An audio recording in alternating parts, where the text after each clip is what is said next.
Hello and welcome back to the Deep Dive. We are recording this on February 8th, 2026, which means the clock is ticking. We are staring down the barrel of AFT Dice Season 12. And I have to say, looking at the official schedule that just dropped, it doesn't really look like a sports season to me. It looks more like a physical experiment. It's a stress test. That's really the only way to describe it. I've spent the last few hours just running the numbers on this, and the deeper you go, the more you realize the league isn't just changing the dates. They are fundamentally changing the physiology of the sport itself. That's a huge claim right off the bat. But just looking at the start date, Sunday, March 1st, and then the end date, Tuesday, May 12th, the math is, well, it's startling. The entire season, finals included, is wrapped up in roughly 10 weeks. 73 days, to be precise. In a standard year, you might get through, 10 rounds in that time? Here we are squeezing in 17 rounds plus a 4-week final series. It's a level of compression we have just never seen in professional contact sports. So our mission today isn't just to tell you who plays who. You can look up a fixture list for that. We need to figure out how this is physically possible. We need to identify the strategic loopholes teams are going to try and exploit. And later on, we have to talk about the absolute carnage that is the finals schedule. Because when I saw the turnaround times for May, I actually thought it was a misprint. I wish it were a misprint. But before we even get to that finals nightmare, we have to understand the rhythm of the regular season. Because that weekly cycle, that idea of playing, recovering on Monday, training Tuesday, Wednesday, playing again Saturday, is dead. It's completely gone. The new heartbeat of the league is the 4-day cycle. Okay, walk us through that. Because to the average fan, playing every few days sounds like fun. More football on TV. But what does that actually mean for a high-performance athlete? Well, let's just look at the opening week to see the pattern. Round 1 kicks off Sunday, March 1st. Round 2 is Thursday, March 5th. Round 3 is Monday, March 9th. That is a game consistently every 4 days. Now, physiologically, it takes about 48 to 72 hours just to replenish your muscle glycogen stores after a high-intensity match. So by the time your fuel tank is even close to being back to full, you're already walking onto the field for the next game. Exactly. And that doesn't even account for soft tissue micro-tears or bruising or the inflammation from travel. If you play on a Sunday and have to play again on Thursday, you are not training. You are spending 3 days in an ice bath and maybe 1 day doing a light walkthrough. Tactical training, it's gone. It's purely recovery. Which implies that the teams with the most complex game plans might actually be the ones who struggle. I mean, if you need 3 intense training sessions to teach a complex zone defense, you just don't have the hours in the day. Spot on. Simple, high-pressure game plans will likely dominate because you can't drill nuance on a 4-day turnaround. The coaches who rely on intricate set plays, they're going to be pulling their hair out. And then you throw in the odd days. This is what really threw me. We're seeing games on Tuesdays and Wednesdays as a standard part of the fixture. We are. Round 5 takes place on a Tuesday, that's March 17th. Round 7 is on a Wednesday, March 25th.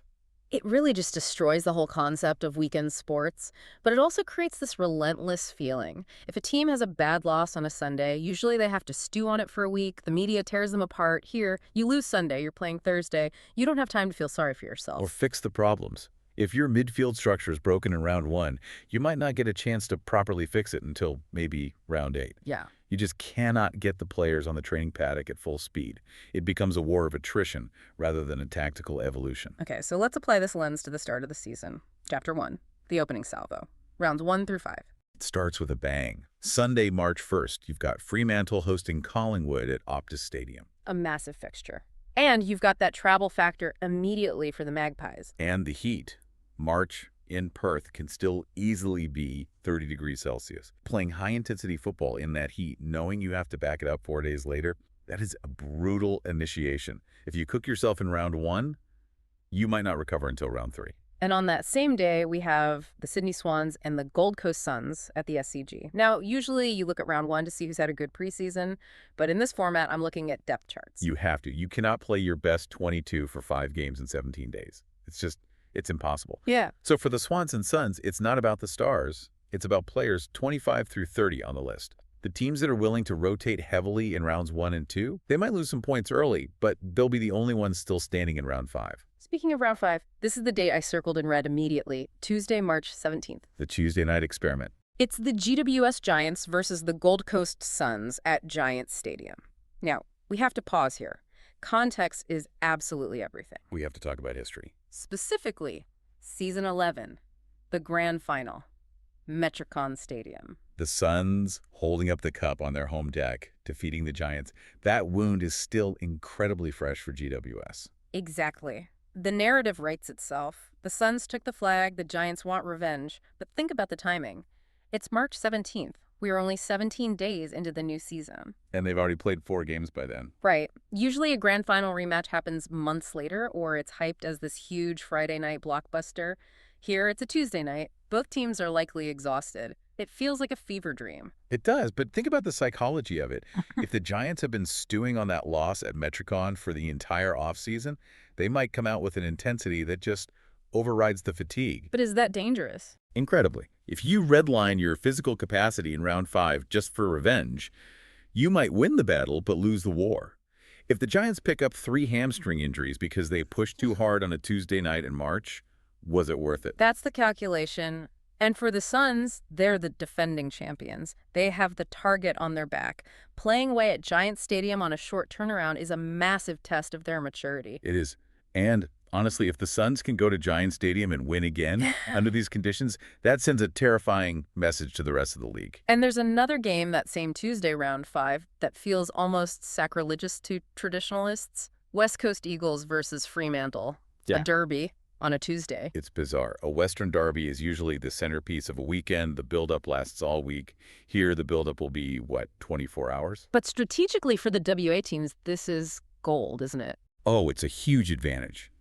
While the rest of the league is flying interstate on these short breaks, the Eagles and Dockers are staying in Perth. They get to sleep in their own beds. They don't have the dehydration of air travel. In a season defined by fatigue, playing a quote-unquote home-away game against your neighbor is the best recovery session you could ask for. So if you're a betting person or just trying to pick a winner in your office tipping comp, you're looking very closely at those local derbies, the Showdowns in Adelaide, the Q clashes in Queensland. Absolutely. Travel is the silent killer in this schedule. When you fly, your body swells, inflammation increases, hydration just drops. If you could avoid the airport for a week, you have a massive leg up on the competition.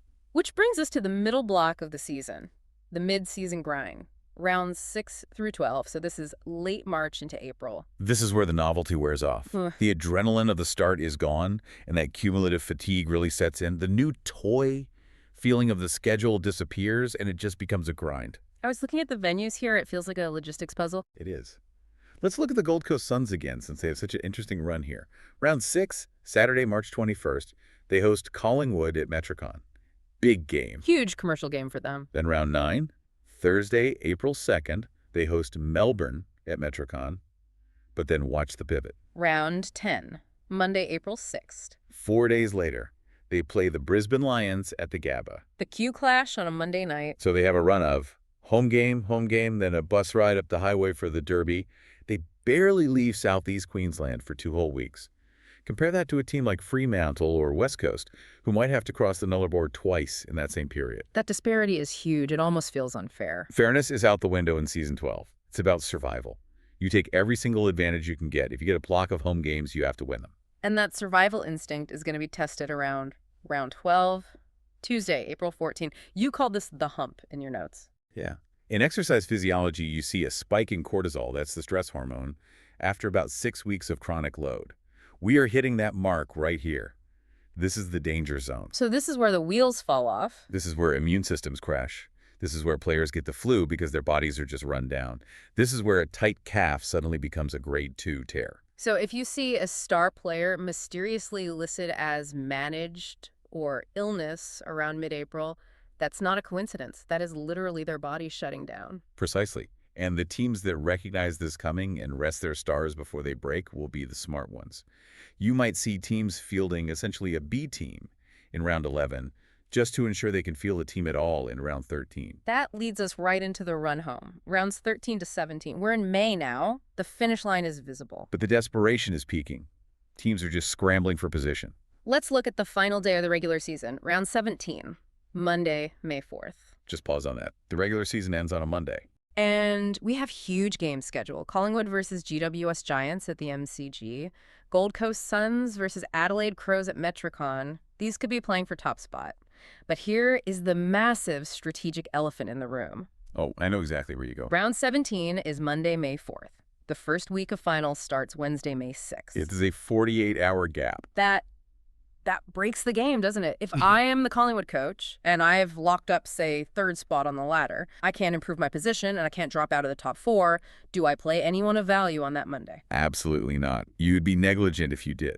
If your ladder position is secure, you treat round 17 as a bye, you send out the reserves, you send out the kids, you maybe even play a few guys out of position just to fill the numbers. Because if you play your stars on Monday and then they have to play a qualifying final on Wednesday, you're sending them out to lose. Exactly, you're sending them to the slaughter. So round 17 could be a complete farce. We could see teams intentionally tanking, not for draft picks, but for survival. That's a wild thought. The integrity of the final round is just completely compromised by the start of the final. It is, and frankly, they have to do it. Because the final series schedule, the impossible gauntlet as I'm calling it, is unlike anything in sports history. Let's spell this out for the listener, because when you read the dates, it just sounds like a mistake. Okay, stick with me here. Finals week 1. Yeah. Qualifying and elimination finals, Wednesday, May 6th. Right, so 2 days after this season ends. Semifinals, Friday, May 8th. That is. 2 days later. Preliminary finals, Sunday, May 10th. 2 days later. Okay. And the grand final, Tuesday, May 12th. Okay, let's unpack the implications of that. If I finish 5th, that means I'm in an elimination final. To win the Premiership, I have to win every single game. Yes. So I am playing Wednesday, then Friday, then Sunday, then Tuesday. 4 high-intensity elimination games in 6 days. That is physically impossible. It is. You cannot play Australian rules football, a sport where you run 15 kilometers a game and tackle 100-kilo opponents 4 times in 6 days. It just can't be done. So, effectively, the league has made it impossible to win from outside the top 4. I would argue it makes it a statistical impossibility. The double chance for the top 4 teams isn't just a second life anymore. It is the only path to the cup. Explain that math. How does the top 4 path differ? If you finish top 4 and you win that first qualifying final on Wednesday, you skip the Friday game. You go straight to the preliminary final on Sunday. So you get 3 days off instead of 1. In this environment, 3 days rest is a luxury vacation.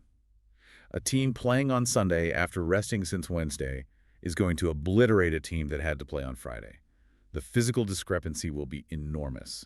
It won't even be close. The team coming off the Friday game will just be walking zombies. They will be. They'll have 0 run. So really, the entire season is a race for the top 4. If you finish 5th, you might as well book your holidays because you are just cannon fodder for the semifinals. That puts even more pressure on those early games. Losing that grand final rematch in round 5 between the Suns and Giants. That could be the difference between finishing 4th and 5th. That Tuesday night in March could decide your fate in May. Every single game matters. There's no junk time in this season. And then we culminate on Tuesday, May 12th, the grand final. A Tuesday afternoon. It feels anticlimactic or just surreal. Surreal. Usually the grand final is a national party.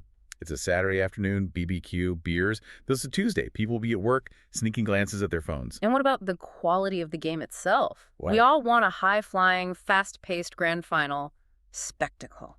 Highlights. We have to be realistic. Yeah. By Tuesday the 12th, these players will have been through a meat grinder. It's not going to be fast. It's going to be slow. It's going to be contested. It is going to be ugly. It's going to be a trench war. Exactly. It's going to be a test of pure will. Mm-hmm.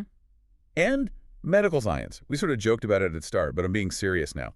The MVP of Season 12 isn't going to be the full forward-kicking goals. It's going to be the head of high performance. The physios. The team that figures out how to flush lactic acid the fastest, or how to maximize sleep on a plane, or how to rotate players without losing structure, they win. The coach is almost secondary to the doctor. It really reframes the focus on the Season 11 grand finalists, too. The Suns and the Giants. They went deep last year. They know what it takes to win. But can they replicate that in this pressure cooker? Well, looking at the schedule, the Giants have to travel to the MCG in round 17. The Suns are at home against Adelaide.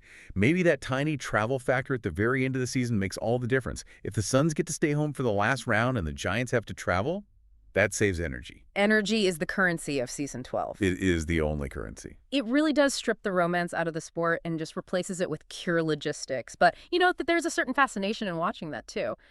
It's like watching an ultramarathon. You aren't watching for the sprint speed. You're watching to see who collapses last. You're watching the human spirit try to overcome biological limits. That is a dark but very accurate way to put it. So just to recap this madness for everyone listening. Season starts March 1st. Games every 4 days. Tuesdays, Wednesdays, Mondays. Doesn't matter. Round 17 is a Monday. Finals start 48 hours later.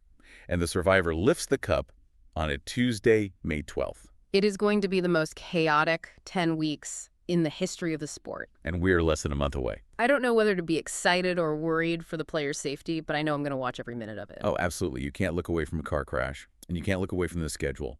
It is compelling viewing. Before we wrap up, I have to ask, is this the future? Is this a one-off experiment? Or are we seeing the new commercial reality of maximizing content density? That's the billion-dollar question. If the ratings are high on those Tuesday and Wednesday nights, the league might say, well, the players survived, let's do it again. But I think the injury toll will be the deciding factor. Right. If half the league is in surgery by May, they can't do it again. Exactly. But I want to leave you with a different thought, one that's been nagging me since I first opened this file. Go on. When we look back at the record books in 20 years and we see the premiere of Season 12, will there be an asterisk next to their name? An asterisk. Think about it. In a season this compressed, where luck and injury management outweigh skill and tactics so heavily, are we actually determining the best football team? Or are we just handing a trophy to the team with the best ice baths? That is the question that is going to define the next 3 months. Are we watching a sport or are we watching a medical experiment? I guess we'll find out. Listeners, get your calendars out, clear your Tuesdays, your Wednesdays, and every other day. Season 12 is coming. Get some sleep now, because you won't get any in May. Thanks for diving in with us. We'll see you at the first bounce.